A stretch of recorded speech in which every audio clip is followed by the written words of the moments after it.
a demonstradora do Espírito. Capítulo 2. Maria Udvarteter. Senhor me concedeu a missão especial de promover o espírito de unidade e amor. Deus está levantando em toda parte pessoas que estão buscando mais dele, dizendo: venham nos ajudar. Queremos o espírito de amor. Queremos ver os sinais e maravilhas. 1. Não se tem notícia de alguém que tenha demonstrado tanto o poder do Espírito de Deus, desde o livro de Atos dos Apóstolos, do que Maria Udvarteter. Ela foi uma mulher de visão e força espiritual formidáveis, que se manteve firme ante uma feroz oposição, levantou sua pequena mão e permitiu que o Espírito Santo espalhasse seu fogo. A irmã Eter viveu no plano espiritual como um canal poderoso da direção divina e das manifestações sobrenaturais de Deus. Foi uma fiel amiga do céu e preferiu perder sua reputação secular para ganhar a espiritual. Maria, cuja pronúncia é Mariah, nasceu em 1844 em uma fazenda de Lisbon, Ohio. Ela nasceu de novo no início do terceiro grande avivamento aos 13 anos de idade. O pastor que a levou ao Senhor profetizou que sua vida seria uma luz brilhante. 2. Ele não poderia imaginar que a menina pela qual orou se tornaria a avó do movimento pentecostal que se espalharia por todo o mundo. Maria logo sentiu o chamado de Deus e dedicou sua vida ao Senhor. A respeito de seu chamado, mais tarde escreveria: ouvi a voz de Jesus me chamando para sair pelos caminhos e recantos a fim de reunir as ovelhas perdidas. 3. Contudo, algo bloqueou este chamado. Ela era uma mulher e naquele tempo, as mulheres não tinham permissão para pregar. Em meados do século XIX, as mulheres sequer tinham o direito de votar nas eleições nacionais, de forma que ser uma pregadora era algo altamente censurável, e ser uma mulher solteira no ministério estava fora de questão. Assim, Maria refletiu a respeito do que o Senhor havia dito a ela e decidiu que deveria se casar com um missionário a fim de cumprir o seu chamado. Planejou continuar seus estudos e depois entrar na faculdade a fim de se preparar. Contudo, a tragédia chegou à sua família. Seu pai morreu enquanto trabalhava nos campos da fazenda da família, e ela retornou imediatamente para casa a fim de ajudar a amparar os seus. Agora, sua esperança de educação formal estava frustrada, de forma que decidiu levar o que considerava uma vida cristã normal. Anjos vieram ao meu quarto. Durante a Guerra Civil, Maria conheceu P.H. Woodward, que havia retornado do conflito por conta de ter sido dispensado após um ferimento na cabeça. Ela viveu um breve e intenso namoro com o soldado e logo estariam casados. Dedicaram-se à fazenda, mas nada conseguiram com esta atividade. Parecia que tudo estava falhando. Com o passar dos anos, Maria tornou-se mãe de 6 filhos. Assim, ela tentou levar uma vida familiar normal enquanto o Senhor continuava a chamá-la. Maria, absorvida totalmente com o papel de esposa e mãe, não pôde responder a este chamado. Casou-se com um homem alheio ao ministério, tinha 6 crianças para criar, e com isso mostrava-se enfraquecida. Então, uma grande tragédia acometeria o seu lar. Os Woodward perderam 5 de seus filhos para a doença. Maria conseguiu se reerguer deste triste acontecimento. Contudo, seu marido jamais se recuperaria da perda. Ela fez o que pôde para ajudá-lo enquanto criava a filha remanescente. Apesar de toda esta situação, nunca demonstrou amargura contra o Senhor, nem endureceu o coração por causa da perda. Maria, todavia, precisava de respostas para a dor que oprimia seu coração por causa da calamidade que se abateu sobre sua família. Recusando-se a desistir, ela começou a buscar a palavra de Deus. E, à medida que lia, percebia como as mulheres foram repetidamente usadas em toda a Bíblia. Leu a profecia de Joel que previa o derramamento do Espírito de Deus sobre homens e mulheres. Porém, Maria olhava para o céu e dizia: Senhor, não posso pregar.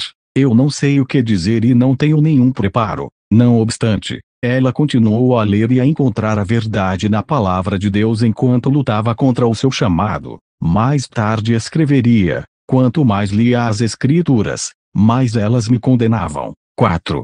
Então, Maria teve uma grande visão. Anjos vieram ao seu quarto e a levaram para o oeste, sobre planícies, lagos, florestas e rios, onde ela viu um vasto campo de trigo. À medida que a visão se descortinava, ela começava a pregar e via grãos que caíam em feixes. Então, enquanto pregava, Jesus lhe dizia: assim como os grãos caíram, pessoas cairão durante a tua pregação. 5. Finalmente, Maria percebeu que jamais seria feliz se não atendesse ao chamado. Em resposta a esta grande visão de Deus, ela se submeteu e com um sim ao seu chamado, pediu a ele que fosse ungida com um grande poder. Mulher não é sinônimo de fraqueza. Muitas mulheres que estão lendo este livro têm o chamado de Deus para pregar. Você tem recebido visões e unção do Espírito de Deus para ir e libertar os cativos. Deus tem lhe falado a respeito de cura divina, libertação e liberdade do Espírito. Portanto, jamais permita que espíritos religiosos silenciem o que o Senhor lhe falou. A religião gosta de anular as mulheres de seus ministérios, especialmente se são jovens. Você precisa aprender a obedecer a Deus sem questionar.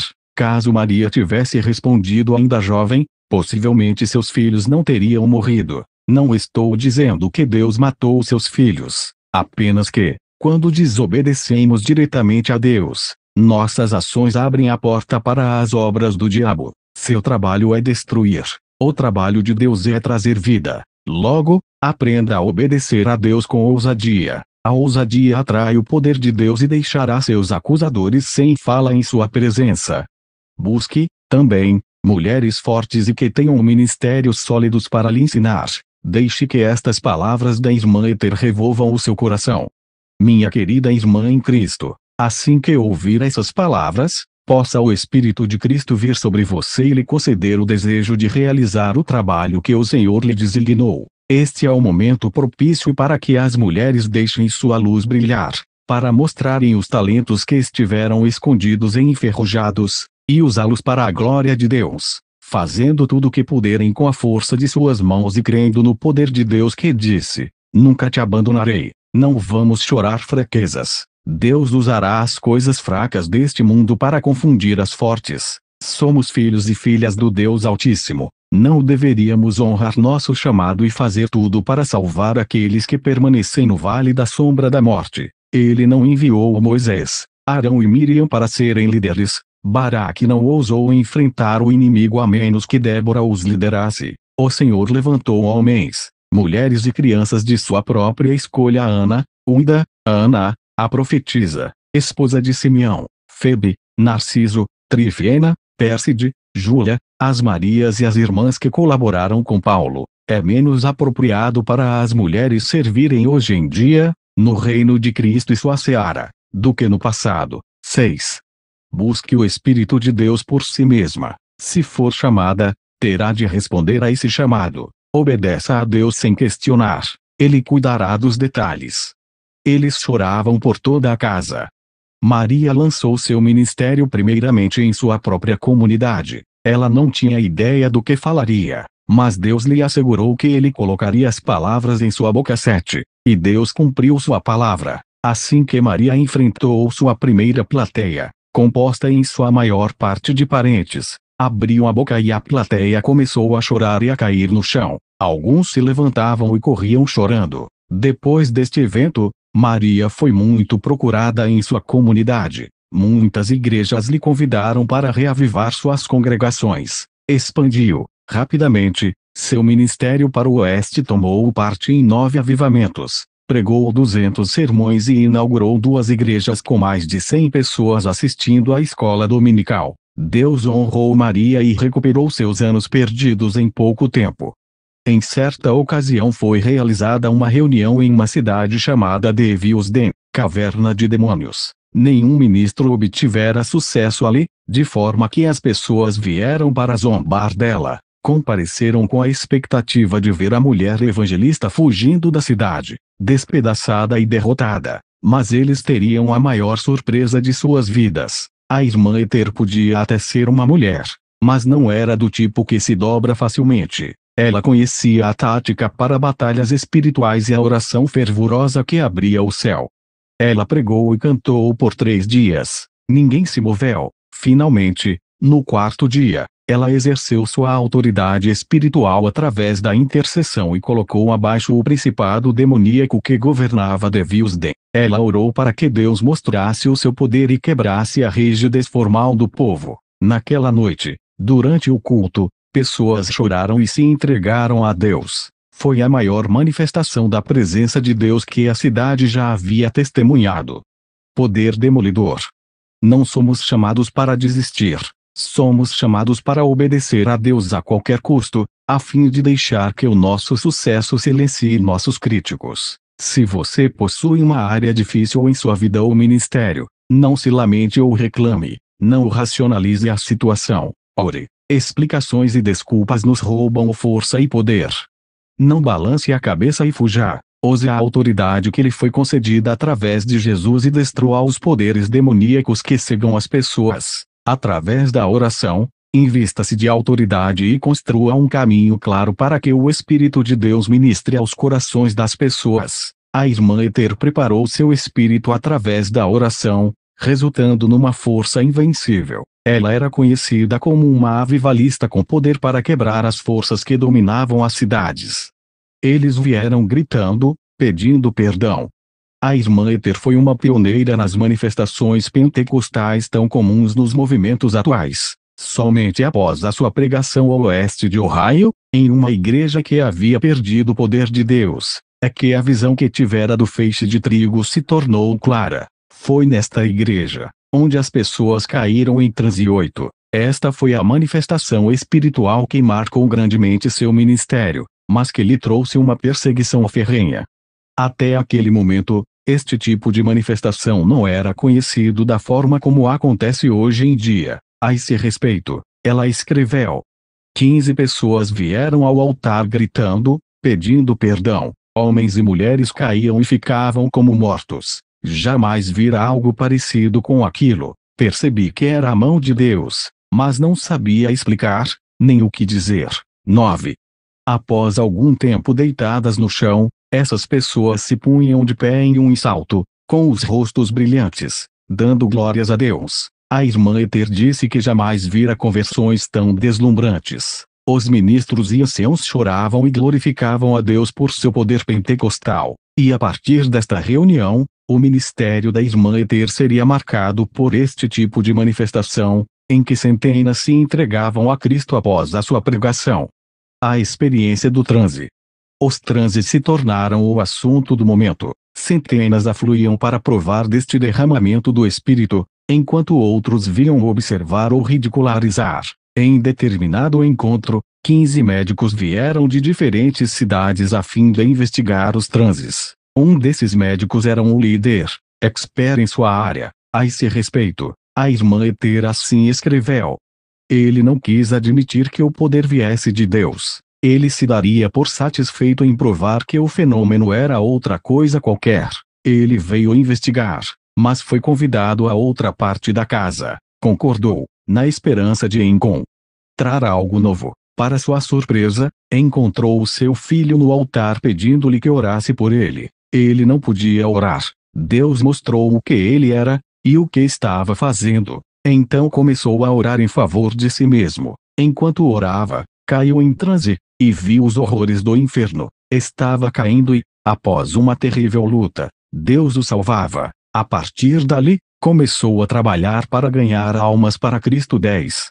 A irmã Ether também narrou a respeito de um grupo de jovens mulheres que veio assistir à reunião com o intuito de se divertir imitando o transe. Contudo, elas foram imediatamente impedidas pelo poder de Deus, e sua zombaria se transformou em altos gritos pela misericórdia divina. 11. Certa vez, um ancião que havia viajado o mundo, estava visitando uma região onde Maria estava pastoreando. Ele era um homem religioso, de forma que decidiu assistir a uma das reuniões por curiosidade. À medida que a reunião prosseguia, ele fazia comentários jocosos com seus amigos a respeito da manifestação do poder. Cheio de orgulho, o homem rumou para a plataforma a fim de investigar. Porém, antes que chegasse ao púlpito, foi jogado ao chão pelo poder de Deus e ali ficou deitado por mais de 2 horas. Enquanto neste estado, Deus mostrou a ele uma visão do céu e do inferno. Imaginando que teria de fazer uma escolha, imediatamente escolheu a Deus e nasceu de novo. Então, recobrou a consciência, louvando a Deus. A única coisa que este homem pôde dizer após ter retornado do transe foi que sentia muito ter perdido 60 anos na religiosidade, jamais conhecendo Jesus Cristo pessoalmente. 12. Mesmo assim, os jornais e os ministros descrentes avisaram outros para se manterem longe desses encontros. Diziam que estes encontros faziam as pessoas enlouquecerem. Apesar disso, milhares eram salvos, muitos derrubados, caindo como mortos, até mesmo a caminho de casa. Dizem que muitos, também, caíam pelo poder em suas casas, a milhas de distância dos encontros. Mas o que são estes transes? Compõem uma das 4 formas da manifestação de Deus em uma visão. O primeiro tipo de visão é uma visão interior. O quadro que você vê de seu homem interior, ou homem espiritual, trará grandes benefícios se você prestar atenção. Segundo, há a visão aberta. Essa visão ocorre quando você está com os olhos bem abertos, e como ver uma grande tela de cinema bem à sua frente, à medida que Deus lhe mostra o que pretende de você. Terceiro, temos a visão noturna. Ocorre quando Deus lhe dá um sonho a fim de alertá-lo quanto a determinado assunto. O último tipo de visão é a visão em transe. Nessa visão, as habilidades naturais são paralisadas, possibilitando a Deus ministrar o que for necessário. As pessoas que retornavam da visão em transe, nas reuniões da irmã Ether, diziam ter visto ambos, céu e inferno. O estilo da irmã Ether era, por assim dizer, diferente do empregado pelos ministros do seu tempo. Ela nunca proibia a plateia de participar, de modo diferente ao da ordem estoica da igreja de fins dos anos 1800. Maria acreditava no grito, na dança, no canto e na pregação. Ela entendia que as demonstrações emocionais eram importantes, se houvesse ordem, e acreditava que a falta de manifestação física era um sinal de apostasia. Ordem ou agitação. Acredito que Deus se mostra preocupado com as igrejas, hoje em dia, porque elas se recusam a permitir que o povo se expresse aberta e livremente para Ele. Se o povo não pode se expressar livremente para Deus, então Deus não pode se manifestar para este povo. Algumas pessoas têm medo de emoções na igreja. Elas não têm problemas em se emocionar em casa, ou em um evento esportivo. Porém, por alguma razão religiosa, acham que a igreja deve ser silenciosa e serena. Mas deixe-me dizer-lhe algo, o céu não é silencioso e sereno. Algumas pessoas terão uma grande surpresa quando morrerem e forem para o céu. Terão que aprender como se regozijar com todos os demais, pois o céu está repleto de vida e energia. Temos muito por que gritar aqui e lá. Nossas igrejas precisam receber o mover renovador de Deus. E, queiram ou não, o mover a Deus afeta as emoções. Bem, Roberts, eu não acredito que Deus esteja naqueles gritos e danças. Os gritos e a dança não são Deus. São apenas as respostas espontâneas ao seu poder. Você já colocou o dedo no soquete de uma lâmpada e ficou quieto. Quanto mais quando você toca a Deus. Quando Deus toca você, ocorre uma reação, se você disser bem. E quanto aos exageros, eu digo porque nos preocupamos tanto com um fosso no caminho quando temos tanta estrada adiante para olharmos. Focalize a verdade e o que é falso irá desvanecer. Quando o poder de Deus estiver sobre você, você irá se deleitar. E quando você se deleita em algo, você demonstra isso. Então, aprenda a verdade a respeito do que Deus ama em seus adoradores, e pratique isto. Agora você diz, bem, as pessoas vão falar a nosso respeito. Eu digo, e daí? A verdade se sobrepõe à mentira. O que as pessoas não compreendem, elas criticam. Mentiram a respeito de Jesus, mas ele continua vivo hoje. Quando estas pessoas experimentarem o toque real de Deus, mudarão suas mentes.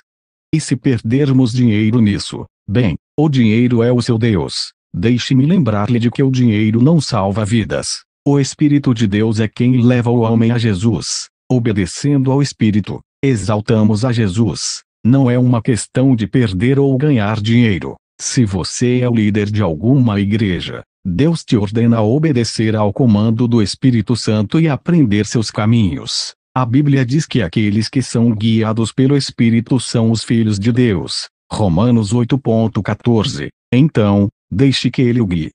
Se você se deixar guiar pelo Espírito, as visões irão aumentar em sua igreja. Devemos ter um amadurecimento espiritual a fim de enfrentar qualquer tipo de problemas ou espíritos malignos. As religiões da nova era têm ido tão a fundo no reino dos espíritos enganadores que a Igreja de Cristo tem se mostrado receosa em procurar as reais manifestações do Espírito de Deus. No reino espiritual Deus hede, mas também os espíritos demoníacos. E se o Espírito Santo não for o seu guia quando estiver nesse ambiente, você estará sujeito ao lado demoníaco. Contudo, os adeptos da nova era não entram no reino espiritual através de Jesus Cristo. Entram por seus próprios meios. E é aí que são enganados. Não somos nada sem o sangue de Jesus.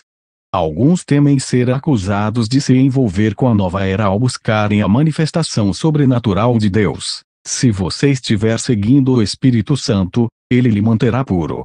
Então, abra sua igreja para o mover de Deus, e aprenda com aqueles que vieram antes de você. Onde está o Espírito de Deus, aí há liberdade e também ordem. Não estou falando dos limites que são fixados por temor, ou controle denominacional. As pessoas estão famintas por Deus e por liberdade. Alguns irão viajar por continentes a fim de ouvir alguém que verdadeiramente conheça a Deus e as manifestações de seu Espírito. Elas caem atordoadas.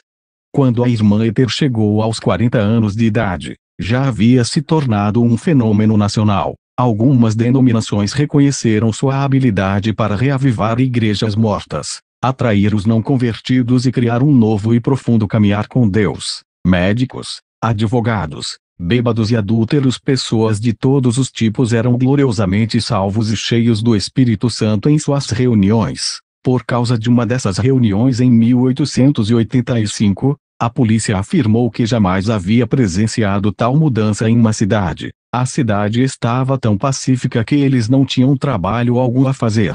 13. O repórter de um jornal escreveu a respeito da irmã Ether.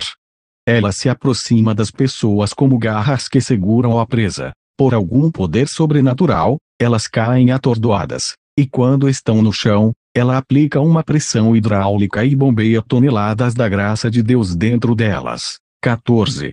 Por fim, o Senhor levou Maria a orar pelos doentes. Ela se mostrou relutante, de início, sentindo que isto a distanciaria de seu chamado evangelístico. Mas Deus continuou a mostrar claramente a sua vontade e ela finalmente cedeu. Estudou a palavra e começou a pregar que a vontade de Deus é curar os enfermos. Logo, seria possível ver evangelismo e cura caminhando lado a lado, à medida que milhares recebiam a Cristo como resultado dos testemunhos de cura. Maria pregava que a manifestação arrebatadora do Espírito não era novidade, era algo que a igreja havia perdido. 13. Ela se recusou a ser levada pelas doutrinas prediletas da moda, desejando apenas que o Espírito Santo fizesse o seu trabalho. Certa feita, em uma das reuniões, uma multidão acorreu ao púlpito, gritando: "O que devemos fazer?" Maria nos relata o restante da história. Eles foram ao chão pelo vento poderoso do Espírito de Deus, que soprou sobre os filhos de Deus até que suas faces brilhassem como a de Estevão, quando seus inimigos disseram que ele se parecia com um anjo. Muitos receberam dons, alguns para o ministério, outros para evangelismo, alguns para a cura, e centenas de pecadores receberam o dom da vida eterna. 16. Em outra oportunidade, mais de 25.000 pessoas se reuniram para ouvir a irmã Ether. É bom lembrar que naqueles dias não existia um microfone. Maria escreveu dizendo que, mesmo antes de ela terminar o sermão, o poder de Deus caiu sobre a multidão e se apoderou de cerca de 500 pessoas, à medida que iam ao chão. 17. O oeste muito selvagem. Evidentemente, a vida da irmã Ether foi marcada por inúmeras perseguições. Havia problemas em cada esquina, sem falar na pressão que era liderar uma quantidade tão grande de pessoas que experimentavam, pela primeira vez, as manifestações do Espírito em suas vidas. Além de tudo isso, ela era uma pastora, casada com um homem infiel. Enquanto ministrava em sua cruzada polêmica em Oakland, Califórnia, a infidelidade de P.H. Woodward veio à tona. A irmã Ether decidiu abandoná-lo, e enquanto durou a cruzada ficaram em quartos separados. Por fim, após 26 tempestuosos anos de casamento, em janeiro de 1891, Divorciaram-se. Depois, em menos de um ano e meio, P.H. Woodward casou-se de novo e, publicamente, difamou Maria e seu ministério. Ele morreu não muito depois disso, em 21 de junho de 1892, de febre tifoide. A despeito do relacionamento conturbado com este homem, Maria encontrou tempo para deixar seu ministério e assistir ao funeral. Dizem que ela não somente compareceu ao funeral como também participou do culto fúnebre. Os maiores testes para Maria aconteceram enquanto esteve na costa oeste. Ela acreditava que o oeste poderia ser ganho para Deus da mesma forma que ocorrera ao meio-oeste. Assim, em 1889, ela chegou a Oakland e comprou uma tenda para 8.000 lugares. Breve, haveria uma multidão de espectadores a fim de ver os transes, ouvir sobre as visões e presenciar outras manifestações do Espírito Santo.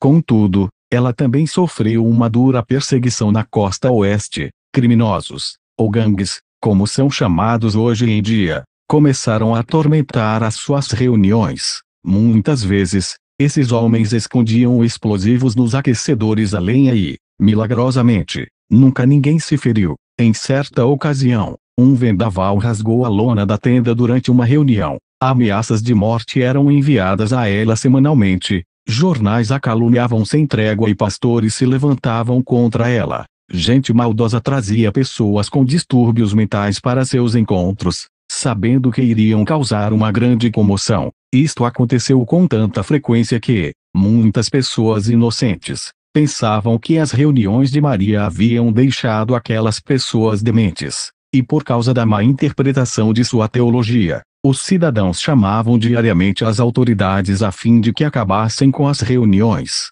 Todavia, Maria se recusou a deixar Oakland até que sentisse que Deus havia terminado a sua obra ali.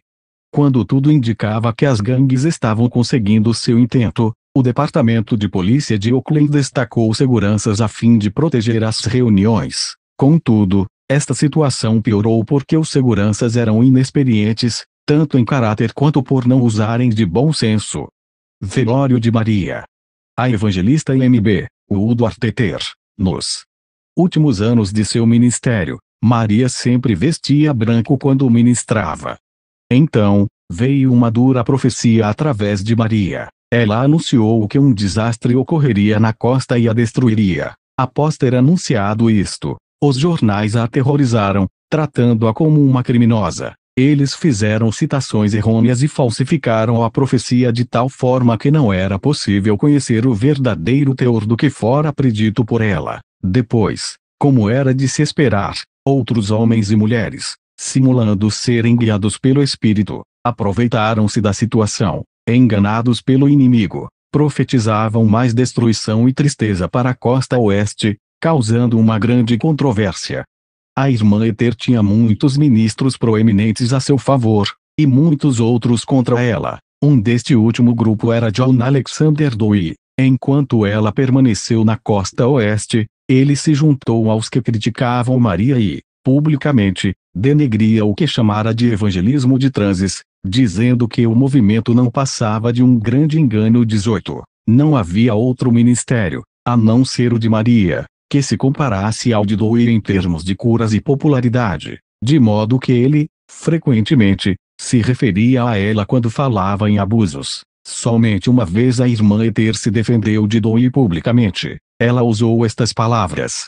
Depois de afirmar em nossas reuniões perante milhares de pessoas, que ele nunca havia visto tal poder de Deus, e de forma tão maravilhosamente manifestada, e depois de aconselhar os seus a me apoiarem, percorreu toda a costa pregando contra mim e contra minhas reuniões, até que suas obras missionárias entraram em colapso. Sua única objeção era que alguns caíam, pelo poder de Deus, em nossos encontros.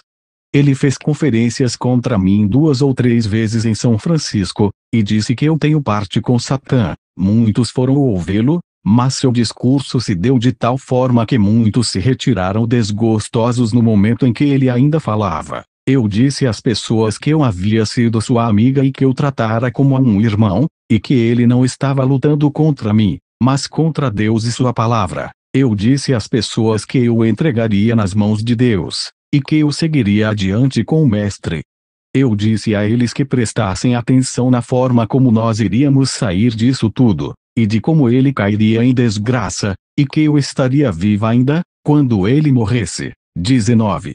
A irmã Ether viveu 17 anos a mais do que John Alexander Dowie.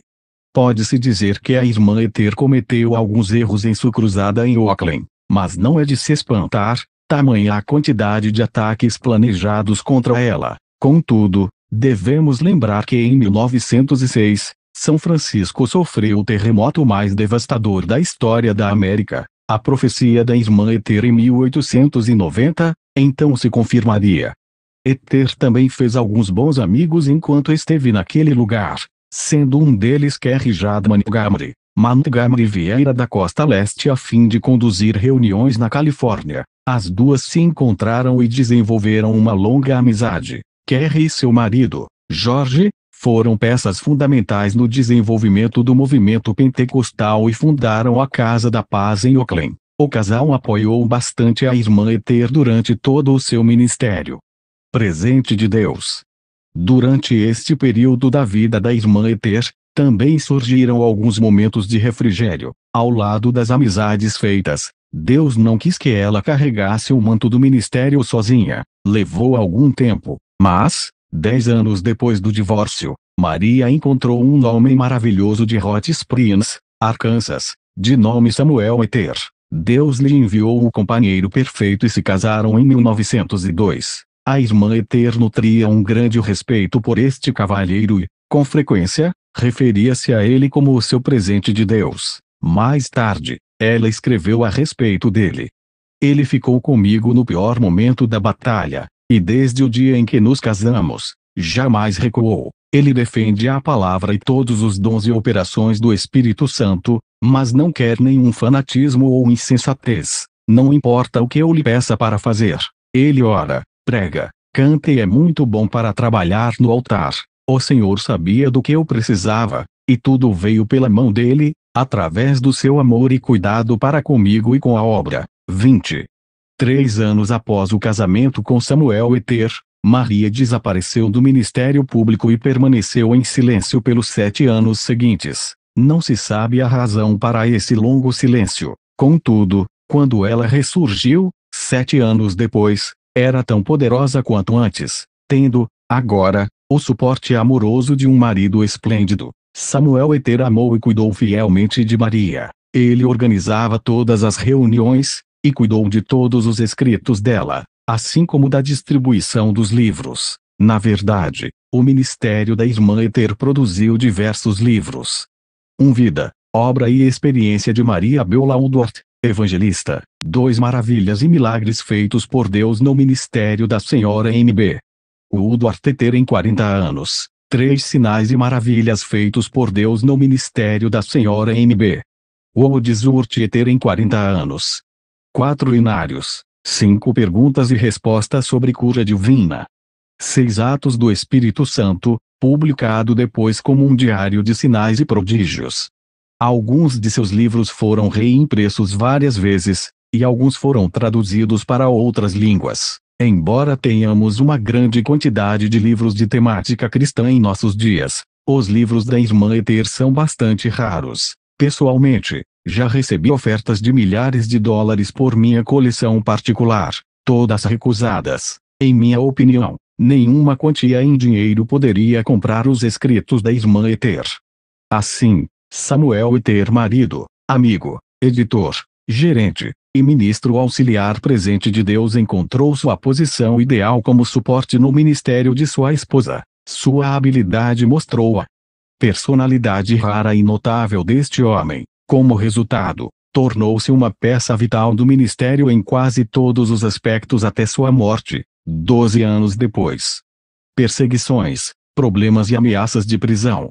Maria foi a única líder evangelista do movimento da santidade que abraçou a experiência pentecostal do falar em línguas. Hoje nós a chamaríamos pregadora da santidade pentecostal. Ela abraçou a doutrina da santidade, tanto quanto a doutrina pentecostal do falar em línguas. Muitos ministros não entenderam as manifestações do Espírito Santo, nem entenderam a doutrina de Ether a esse respeito. Maria se defendia em público tão raramente que, quando o fazia, tornava-se muito evidente. Ela dizia ao povo que não havia sido chamada para se defender, e sim para levar pessoas a Jesus Cristo. A irmã Esther demonstrou uma força inabalável ao persistir diante de tanta oposição. Quando passou por ameaças à sua segurança, ela se recusou a deixar a cidade até completar sua missão. Nunca sentia medo de perigos desconhecidos, pois sabia que o Senhor lutaria por ela. Muitas vezes, arruaceiros apareciam nos encontros a fim de atrapalhar as reuniões, pois haviam sido pagos para isto. Outros vinham por vontade própria. Ela, certa vez, escreveu: já corri muitos perigos. Em muitas situações, poderia levar um tiro a qualquer momento, até mesmo no púlpito, ou indo e vindo das reuniões. Mas eu disse a mim mesma que jamais fugiria nem faria concessões. O Senhor sempre colocou seu grande poder sobre mim, tirando de mim todo o temor, me fazendo como um gigante. Se em algum momento tentassem atirar em mim ou tivessem me matado, o Senhor os destruiria. Algumas vezes eu disse isso a eles. 21. Certo homem veio à reunião determinado a acabar com o culto. Aproximou-se cerca de 3 metros do púlpito e despejou uma série de vulgaridades e impropérios. Então, de repente, sua língua recusou-se a obedecê-lo, como se uma força estranha prendesse suas cordas vocais. Totalmente protegida pelo Espírito de Deus, Maria parecia ignorar a presença daquele homem. Indagado, depois, por 2 dos principais jornais da região sobre o acontecido, o homem, assustado, respondeu: descubram vocês mesmos. 22. Maria foi presa 4 vezes durante seu ministério, porém, 3 destas intimações nunca a levaram à corte. O único lugar onde ela foi presa e levada à corte foi New England. Seu julgamento em Framingham, Massachusetts, foi baseado na acusação de que ela teria praticado medicina ilegal e hipnotizado pessoas fazendo-as cair em transe. Foi um grande acontecimento para a causa de Cristo, pois muitas pessoas testificaram a seu favor, relatando testemunhos pessoais que se pareciam com as histórias contidas no livro de Atos. O grande escritor e fundador da escola bíblica Bethel, E.W. Kenyon, estava entre estas pessoas que testemunharam. Kenyon, mais tarde, levaria avante um grande ministério de cura e ensino. Foi um autor prolífico. Muitos de seus livros são usados em escolas bíblicas ao redor do mundo. O amor que Maria nutria por diferentes culturas também foi motivo de perseguições raciais. Ela amava as comunidades afro-americanas e americanas nativas da mesma forma que amava as pessoas da raça branca. Muitas vezes, ela pregou para igrejas de negros, ajudou seus pastores e apoiou seus avivamentos. Também foi para uma reserva indígena, permanecendo por semanas através de seus próprios recursos. Todas as classes sociais eram bem-vindas em sua casa, ricos e pobres. A irmã Esther amava a todos. Nenhum circo. Não há nenhum livro capaz de descrever todos os atos do ministério de Maria Woodworth Esther. Ela foi uma fonte de força espiritual, humilde, muito parecida com uma avó comum, mas que exercia uma fantástica autoridade sobre o pecado, doença e demônios. 23. A irmã Esther não pôde aceitar todos os convites recebidos para ministrar, e os que aceitou, criaram uma comoção nacional jamais silenciada. Certa reunião foi planejada pelo então jovem pastor F.F. Bosworth em Dallas, Texas. Seus escritos sobre os encontros espetaculares ocorridos de julho a dezembro sacudiram o mundo. Como consequência, Dallas se tornou o centro do avivamento pentecostal. Certa noite, 3 ministros muito ilustres foram à reunião, uma vez que não havia lugares disponíveis. Os pastores perto do púlpito cederam seus assentos para estes homens. Relutantemente, os ilustres tomaram seus assentos. A reunião prosseguiu, com a costumeira demonstração do poder de Deus. Repentinamente, um dos renomados ministros caiu da cadeira em meio à serragem no chão, imóvel. Os outros 2 tentaram ignorar o ocorrido com o amigo. No entanto, em alguns minutos, o segundo ministro se juntou ao primeiro, caindo, retumbante, em meio ao pó. Então, o terceiro caiu da plataforma e se juntou aos outros 2 no chão, todos imóveis. Os três permaneceram caídos sob o poder de Deus por mais de 3 horas. Finalmente, se levantaram um após o outro, batendo a poeira da roupa, caminhando entorpecidos para a saída. 24. Milhares foram a Dallas, alguns depois de percorrerem mais de 3.000 quilômetros, trazendo enfermos e atormentados para serem curados. Um homem tinha 3 costelas fraturadas por causa de uma queda, mal conseguia permanecer de pé, tal a dor que sentia. A irmã Ether impôs as mãos sobre ele e fez a oração da fé. Instantaneamente os ossos que haviam afundado voltaram para o lugar. A princípio, ele vacilou quando Maria o tocou, mas depois bateu na costela, constatando que a dor havia desaparecido. Outro homem foi trazido em uma maca, sofrendo de tuberculose. Sua situação era desesperadora, tinha também uma fístula, ferida aberta que deixou um buraco em seu corpo. Porém, quando Maria orou, o poder de Deus golpeou o homem. Ele pulou da maca e correu de um lado a outro em frente à plateia. Ele retornou para casa sentado como os demais, recuperando mais de 1,5 kg por dia a partir de então. O câncer havia destruído um lado do rosto e pescoço de certo homem. Sentia tanta dor que teve de ser levado logo no primeiro encontro. Quando a irmã Ether impôs as mãos sobre ele e orou, o poder de Deus o atingiu. A dor, o enrijecimento e a queimação imediatamente cessaram. De repente, foi capaz de virar seu pescoço de um lado a outro. Ele subiu ao púlpito e pregou para as pessoas. Certa noite, 3 pessoas que eram surdas e mudas, desconhecidas umas das outras, se postaram de frente ao púlpito, chorando, se abraçando e pulando, pois Deus havia aberto seus ouvidos e recuperado suas vozes. Muitos, com lágrimas nos olhos, se dirigiram ao altar a fim de conhecerem a Deus e serem salvos. Uma das 3 pessoas, que antes fora muda e surda, deu seu testemunho. Quando a irmã Ether colocou o seu dedo na base de minha língua, e em seguida em meus ouvidos, ordenando ao espírito surdo e mudo para sair, Deus no mesmo instante abriu meus ouvidos e devolveu minha voz. 25. Outra irmã sofria com 2 problemas, câncer e tuberculose. Parecia um esqueleto vivo, fora desenganada pelos melhores médicos de Dallas, trazida em uma maca. Muitos pensavam que fosse morrer antes que a irmã Ether pudesse chegar a ela. Quando recebeu a oração, foi instantaneamente curada, pulando da maca e gritando. Ela assistiu a todos os encontros posteriores, todas as noites, sentando-se com os outros. Embora ainda parecesse muito magra, todos os que a conheciam diziam que ela estava ganhando peso e progredindo cada dia. O grande evangelista de cura e pastor, F.F. Bosworth, escreveu a respeito dos encontros em Dallas. Noite após noite, logo que o apelo era feito, todo o espaço disponível de 15 metros ao redor do altar era tomado por tantas pessoas doentes, atormentadas, e outras em busca de salvação e do batismo no Espírito Santo, que se tornava difícil transitar entre elas. 26.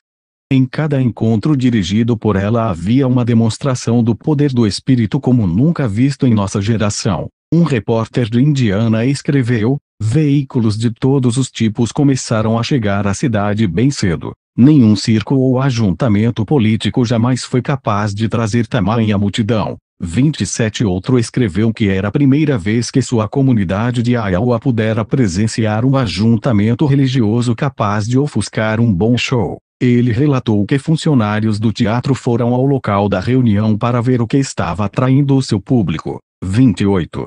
O ponto de ruptura.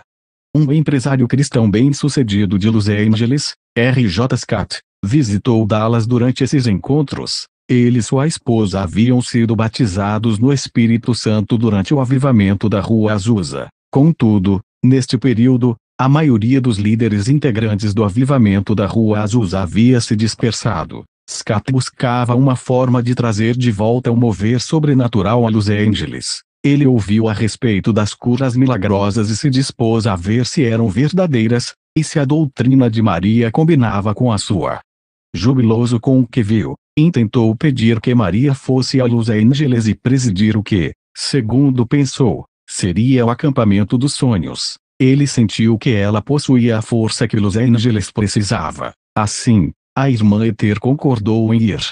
Como se pode imaginar, milhares afluíram à área de Los Angeles, aos encontros ao ar livre. As reuniões aconteciam durante o dia e por boa parte da noite, atraindo milhares de pessoas de todas as partes da América do Norte. Tendas eram montadas e pessoas dormiam no chão. Na verdade, havia tantas tendas que foram formadas ruas entre elas com nomes como Avenida do Louvor, Alameda Aleluia e Avenida da Glória. Dessa forma, tornava-se mais fácil a localização de determinada tenda. Embora os resultados das reuniões fossem fenomenais, este Encontro Mundial de Los Angeles em 1913, Encontro Azusa Arroio Seco, também ficou conhecido como o evento que deu origem à primeira divisão do movimento pentecostal. Foi aqui que surgiu o debate em torno da doutrina só Jesus, unicismo ou novo tema. Este ensinamento teve origem em John G. Shepp, um homem que passou a noite em oração durante os encontros. Shepp acreditava ter recebido algo novo a respeito do uso do nome de Jesus, e correu o acampamento a fim de compartilhar isto com outras pessoas. Como resultado, as pessoas da costa oeste começaram a batizar apenas em nome de Jesus. Eram informadas de que se fossem batizadas na Trindade, teriam que ser batizadas de novo. Este pensamento dividiu o movimento pentecostal. O acampamento dos sonhos de Scott objetivava criar unidade dentro do corpo de Cristo. Em vez disso, produziu uma das maiores rupturas já conhecidas nesta geração. 29. Logo, o movimento pentecostal estaria dividido em outros grupos que enfatizavam uma série de doutrinas. A irmã Ether fez o possível para se manter fora destas controvérsias. Ela acreditava que o ponto mais importante era dizer aos pecadores que Jesus estava voltando, através da pregação de sua palavra e com demonstração de sinais e prodígios. Ela sustentou melhor esta posição em um sermão intitulado, Não Negligencies o Dom que há em ti. Nessa mensagem, ela disse: os embaixadores de Cristo devem cessar toda essa querela. Todas essas teorias desnecessárias devem ser abandonadas. Essa ou aquela doutrina, que enfatiza a obra terminada ou a santificação que produz controvérsia entre os santos, deve ser deixada de lado. Paulo diz que a pregação tem que ser feita com demonstração do Espírito e de poder. Deixem a palavra agir com a demonstração de poder, de forma que as pessoas possam ver o que Deus tem para elas. 30. Logo a irmã Ether desenvolveria a política de pregar apenas em encontros que não tivessem doutrinas exageradas. Anos mais tarde ela diria que o unicismo era a maior ilusão que o diabo já inventara. 31. Eletrificou a todos nós. Compreensivelmente, a irmã Ether nutria um misto de emoções a respeito do encontro em Los Angeles. Ela foi apresentada como oradora principal, e milhares vieram de toda a América para estar em seus encontros. Contudo, por causa da controvérsia política, os pastores tomaram o controle, e a irmã Ether se viu forçada a ministrar apenas durante as manhãs. Os homens tomaram as tardes e noites a fim de exporem fundamentalmente a nova doutrina do unicismo. Ela foi pressionada a abrir mão de parte de seu tempo a fim de que o orador da tarde pudesse começar. Mas a despeito de tudo isso, milhares foram milagrosamente curados. Houve relatos de que, quando seu tempo de ministração se aproximava do fim, a irmã Ether levantava suas mãos em direção ao céu enquanto deixava a tenda e naquele momento, muitos eram curados. Um jovem recorda, ela levantou suas pequenas mãos e o poder do Espírito Santo eletrificou a todos nós. 32.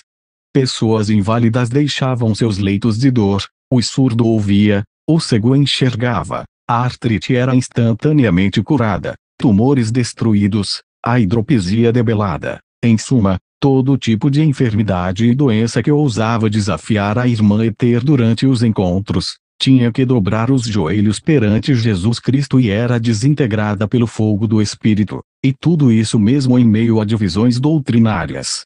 Elizabeth Waters lembra assim estes encontros: lembro-me como se fosse ontem, eu e uma amiga empurrando minha mãe em uma cadeira de rodas por 6 ou 7 longos quarteirões. 2 homens enormes colocaram a cadeira de rodas em frente ao púlpito circular que já estava rodeado de muitas outras cadeiras. Estava tão quente que minha mãe implorou para que eu a levasse de volta para casa, mas insisti que ficasse. para a glória do Senhor, foi indicado, por revelação, que sua cadeira de rodas deveria ser colocada sobre o púlpito, onde uma pequena e linda senhora, que jamais esquecerei, falou com a minha mãe, F.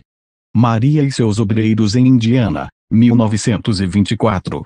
Vi respondendo com um meneio de cabeça, e então ela, a irmã Ether, bateu em seu peito. Pareceu-me rude. Era como se um raio a tivesse atingido, fazendo-a saltar e correr de alegria. Todo o povo gritava. Duvido que tivessem assistido algo parecido antes. Muitos outros milagres foram presenciados. Quase tivemos que amarrar minha mãe à cadeira de rodas na volta para casa. Ela queria andar, mas estava fraca, uma vez que estivera presa à cama por 2 anos. Quando chegamos em casa, minha avó e outros vizinhos estavam esperando por nós. Minha mãe levantou-se da cadeira de rodas e subiu as escadas. Todos gritaram e choraram. Daquele dia em diante minha mãe estaria totalmente curada, saudável, bem nutrida e temente a Deus. 33.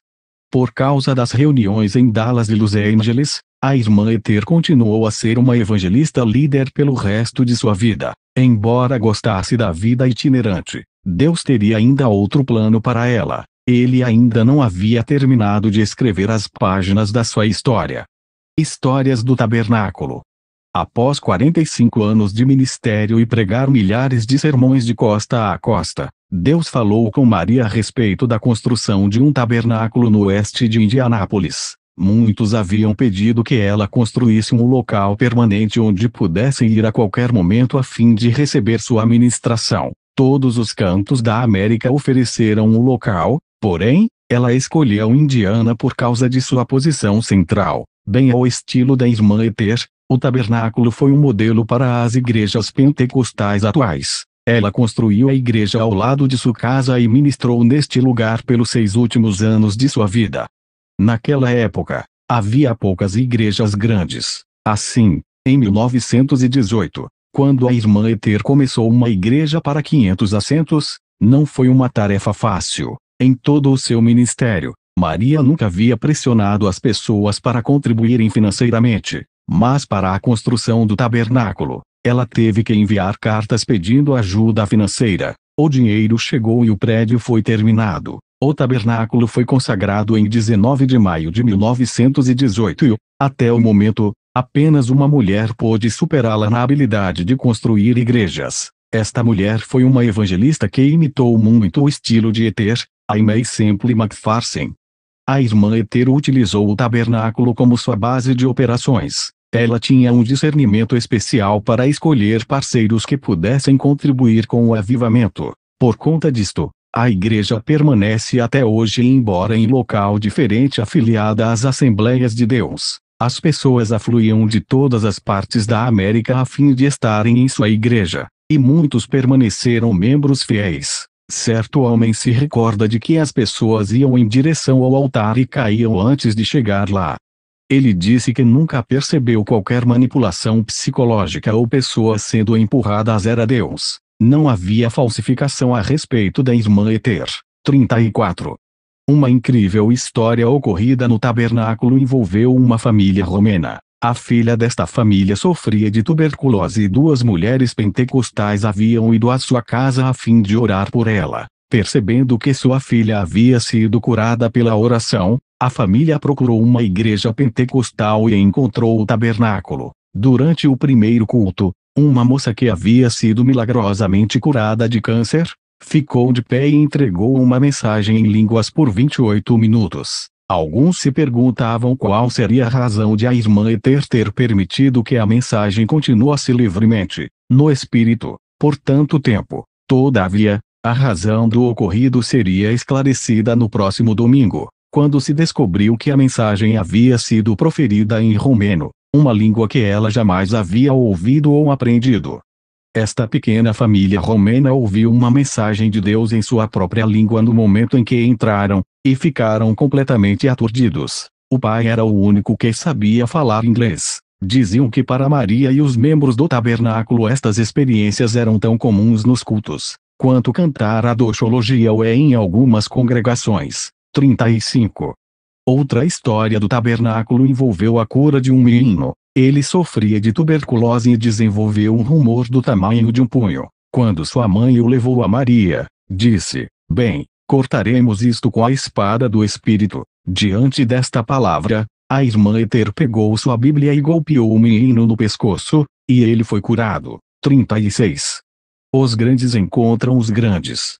Uma das minhas histórias favoritas do tabernáculo é a do encontro entre Maria Woodworth-Ether e Aimee Semple McPherson. Naquele tempo, Aimee ainda era uma evangelista itinerante. Ela amava intensamente a irmã Ether e desejava ardentemente encontrar Maria e assistir a um dos encontros. Em minha opinião, creio que Aimee devorou tudo o que pôde acerca da irmã Ether, e fortaleceu seu próprio chamado em razão da coragem demonstrada por Maria. Havia um alerta de gripe na cidade de Indianápolis até a chegada do carro do Evangelho de Aimee. O alerta finalmente terminou na noite em que ela chegou e Aimee atribuiu o fato a um ato de Deus. Em 31 de outubro de 1918 ela escreveu em seu diário: "Esperei anos para conhecer a irmã Ether, tenho falado mais acerca disso nos últimos meses. Desejo ouvir sua pregação e estar em suas reuniões. Amanhã o tabernáculo da Senhora Ether estará aberto e eu satisfarei o desejo de meu coração. Glória." Após o encontro, Aimee escreveu: "Regozijamo-nos e louvamos ao Senhor juntas. O poder de Deus caiu, derramando suas bênçãos sobre nós." 37. A irmã McPherson deixou Indianápolis no dia seguinte, sem dúvida, regozijando-se a caminho de seu próprio destino divino, Califórnia. Podemos apenas imaginar o carinho com que guardou as memórias daquele encontro com Maria. Uma vez que não haja qualquer declaração pública da irmã Ether a respeito do que pensava sobre Aimee, sua companheira de viagem, Martha Schneider, fez um comentário. Em certa ocasião, irmã Ether e Aimee estavam na mesma cidade. Era uma noite de folga, de modo que o grupo da irmã Ether compareceu a uma das reuniões de Aimee. Maria, porém, decidiu não ir. A razão fornecida pela senhora Schneider foi que a irmã Ether mostrou preocupação a respeito da direção na qual o ministério de Aimee estava seguindo representações teatrais e outras atrações populares. 38 Pessoalmente, vendo a situação como a irmã Ether, sob o aspecto da santidade, entendo que sua preocupação era genuína e não crítica. Muitos oradores conhecidos naquele período visitaram o tabernáculo. Embora não haja registro de qualquer encontro entre a irmã Ether e o lendário evangelista inglês Smith Wigglesworth, muitos acham que ele foi um discípulo do ministério dela. Acredita-se que muitas das frases utilizadas por Wigglesworth vieram da irmã Ether. 39 O evangelista conduziu uma série de encontros no tabernáculo após a morte de Maria em 1925. Para alguns de vocês, essas histórias podem parecer assustadoras. Compreenda que Deus está restaurando o mover sobrenatural na igreja de hoje. Alguns, ao lerem este livro, se mostrarão atemorizados a esse respeito. Deus tem dito a alguns de vocês que orem pelos doentes em suas igrejas, e vocês não estão obedecendo a este chamado. Talvez você não saiba muito acerca da vontade de Deus para curar. Talvez você se sinta confuso. E a vontade de Deus que o homem seja liberto. Ele veio para destruir as obras do diabo, e não quer que as toleremos e vivamos com elas. A igreja de hoje precisa aprender a lidar com o destruidor e a levar a verdadeira vida ao povo. Muitos vivem dentro dos limites de uma doutrina confortável, ou de uma teologia de escolha e pegue. Deus quer que todo o seu conselho seja pregado e demonstrado ao povo, e por esta razão que Jesus nos deu o seu sangue. Comece a ler o livro de Atos e você irá aprender a respeito dos demonstradores do seu espírito e da oposição que sofreram. Assim como os apóstolos, a irmã Ether permaneceu fiel à totalidade do conselho de Deus em todos os dias de sua existência apesar da pressão e perseguição, e nós devemos fazer o mesmo. Ela é um dos que passaram a tocha, e nós devemos ser fiéis ao carregá-la. Pioneira no ministério feminino. O verão de 1924 foi difícil para Maria. Com 80 anos, sofrendo de gastrite e hidropisia, recebeu uma notícia que lhe quebrantou o coração. Sua única filha, Lizzie, de 60 anos, morreu em um acidente de bonde. Agora, Todos os familiares mais próximos de Maria tinham subido para estar com o Senhor. Mesmo estando com a saúde debilitada, ela encontrou forças para subir ao púlpito e conduzir o funeral. Ao fazê-lo, exortou o povo a ter fé em Deus e a olhar para o céu, não para a sepultura. 40. Durante aquele ano, havia ocasiões em que a irmã Ether estava tão fraca que não podia andar, mas isto não a impediu de pregar.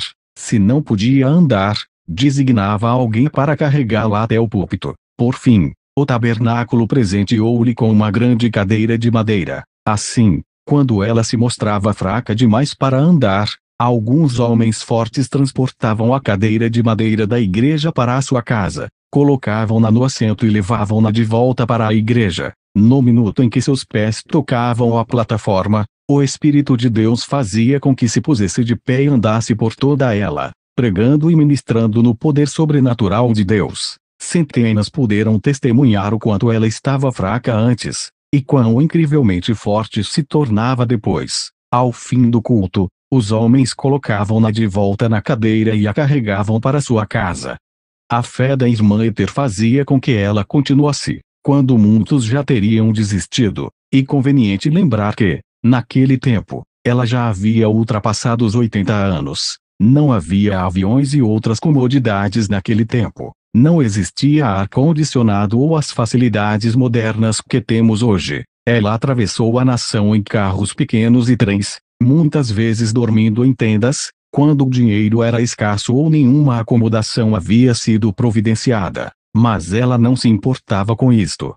3 semanas antes de morrer, o Senhor revelou a Maria que era questão de dias a sua partida para receber seu galardão. Durante este período, uma senhora lhe trouxe flores. Agradecendo, a irmã Ether disse: "Logo estarei onde as flores são eternas." 41 Algumas vezes ela chegou a pregar sermões àqueles que a visitavam em casa. A respeito de sua morte, o Auguste Feix, um obreiro da igreja, escreveu: "Poucos dias antes de seu falecimento, ela me chamou, segurou-me a mão e disse: 'Irmão Feix, você entende que estou indo para onde é o destino de toda a carne?' 'Sim, mãe', respondeu ele. 'Você tem sido fiel ao nosso ministério por todos esses anos', replicou ela. 'Agora, eu creio que as bênçãos de Deus deverão continuar sobre você, logo não estarei aqui para ajudá-lo.'" O fim de Maria Edward Ether veio calmamente, à medida que mergulhava em um profundo sono.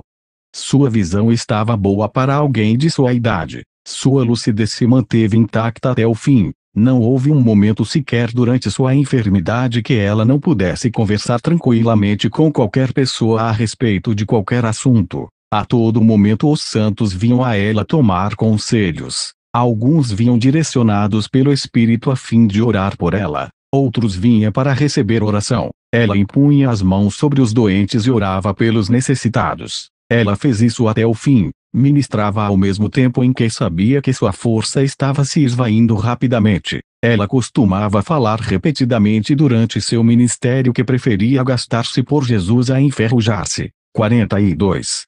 Antes que a irmã Ether fosse ao encontro do Senhor com a idade de 80 anos, ela enterrou todos os 6 filhos e seus 2 maridos. Pregou milhares de sermões de costa a costa. Manteve-se vencedora sobre gangues e ministros corruptos. Foi pioneira no ministério feminino e manifestou firmemente o poder do Espírito Santo com sinais poderosos e maravilhas. Ela não tinha formação, não se importava com aulas de seminário e não perdeu tempo em explicar o modo como Deus agia. Ela pregou um evangelho bem simples, se ofereceu totalmente a ele e teve fé para ver sinais e maravilhas. A única paixão de Maria era ver o evangelho avivado e presenciar pessoas sendo dirigidas pelo Espírito. Ela pregou muitas vezes com lágrimas rolando pela face, implorando para que as pessoas se chegassem a Cristo. Suas reuniões e ensinamentos serviram de base para o surgimento de muitas denominações pentecostais, incluindo as Assembleias de Deus, Evangelho Quadrangular e outras denominações similares. A família atual de ETTR. O legado de Maria somente foi lembrado em 1977. Seu tetraneto, Tom Levin, sentiu vontade de pesquisar sua árvore genealógica. Para sua surpresa, descobriu e foi um parente seu bem próximo foi uma pequena pregadora pioneira de nome Maria Duarte Eter, também conhecida como Vovó Eter. Ela havia sido uma evangelista famosa, fundadora de uma igreja não muito longe de sua casa. Ele indagou a respeito com sua mãe Mary, mas ela não pôde relatar quase nada, uma vez magia e muita informação havia sido perdida. O Sr. Slevin recusou-se a desistir. Pesquisou os livros e sermões de Eter, lendo o material continuamente. Logo, sua própria vida seria influenciada pelos sermões dessa mulher, alguns pregados há mais de 80 anos. Slevin disse: quando li pela primeira vez os seus livros, imaginei que estivessem exagerando em razão dos incríveis milagres relatados. Assim, fui a outras cidades pesquisar através de microfilmes. Li antigos jornais e descobri coisas maravilhosas. Descobri que as histórias em seus livros foram absolutamente verídicas, e que os jornais deixaram de fora muitos milagres. Slevin e sua mãe ficaram tão curiosos a respeito da vida de Eter que foram ouvir a pregação de um evangelista que havia recebido a ministração da irmã Eter quando ainda menino. Este evangelista, Grasco Russell, era o garoto que, ao receber a pancada no pescoço com a Bíblia da irmã Eter, foi milagrosamente curado. Quando a mãe de Slevin atendeu o apelo para receber oração, o evangelista disse: o mesmo Deus que respondeu às orações de sua bisavó está aqui hoje, ele irá responder às suas orações do mesmo modo. Depois disso, a mãe de Slevin foi batizada na igreja afiliada ao ministério de Eter.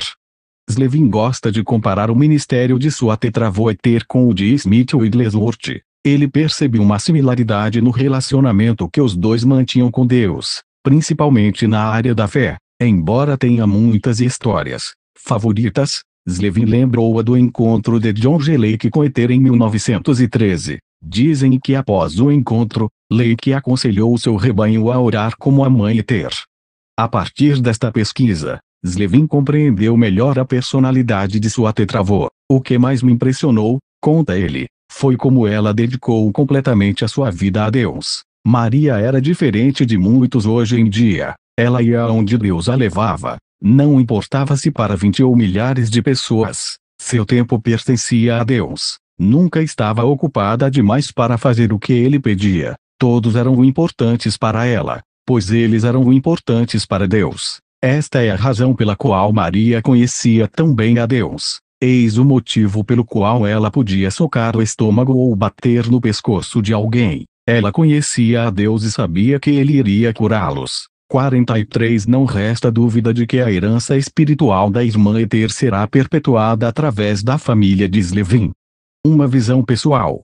Pelas minhas observações pessoais, o ministério que a irmã Eter conduziu ultrapassou o tempo e permanece vivo ainda hoje. Todos os ministérios devem ser seguidos de sinais e maravilhas. Do contrário, os ministros estarão apenas brincando de ministério. Se o seu ministério estiver seguindo os preceitos de Jesus, então os sinais e maravilhas irão se manifestar. Os diferentes tipos de ministérios e métodos variam de pessoa para pessoa. Ninguém pode operar de forma idêntica, pois temos características próprias e existem muitos povos com características diferentes a serem alcançados. Contudo, quando temos um ministério que opera com a mesma magnitude que outro do passado, costumo dizer que o manto passou de um para o outro. Um manto é um termo espiritual que pode ser descrito, no plano natural, como um casaco ou um chale. Quando vestimos este manto, operamos de forma similar ao ministério do qual recebemos. Partindo desse ponto de vista pessoal, parece-me que a Aimee Semple McPherson perpetuou o legado de Eter, mostrando sinais, maravilhas e bravura. Acredito que ela recebeu o manto de Maria. A partir de McPherson, um manto parecido foi repassado para Kathryn Kuhlman. Kuhlman também ficou conhecida pela grande magnitude de milagres em seu ministério e pela intimidade com o Espírito Santo. Atualmente, parece-me que um manto similar foi passado de Kuhlman para Benny, embora este último não goste dessa analogia, e acha que recebeu seu próprio manto de Deus, e não um que já pertencera a outro. Ele é o grande pastor e evangelista da cura em Orlando, Flórida. Não se enferruje. Maria Duarte alcançou muitos milhares de pessoas por toda a América com a mensagem de libertação de Jesus Cristo. As seguintes palavras foram escritas sobre ela: Glória a Deus e ao Senhor Jesus por tê-la chamado, revestido de poder, guardado e feito dela uma mãe em Israel para nós. O mesmo amor que zelava por ela está agora à nossa disposição. Amém. 44.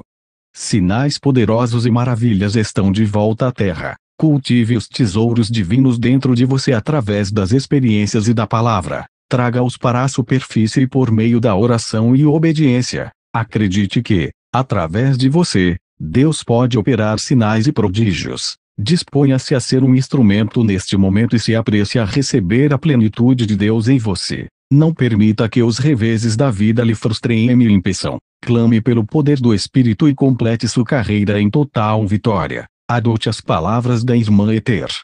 É preferível se desgastar por Jesus Cristo a ficar enferrujado. Não pare até que você tenha terminado. O mundo está procurando a resposta e está dentro de você. Capítulo 2. Maria Duarte Referências.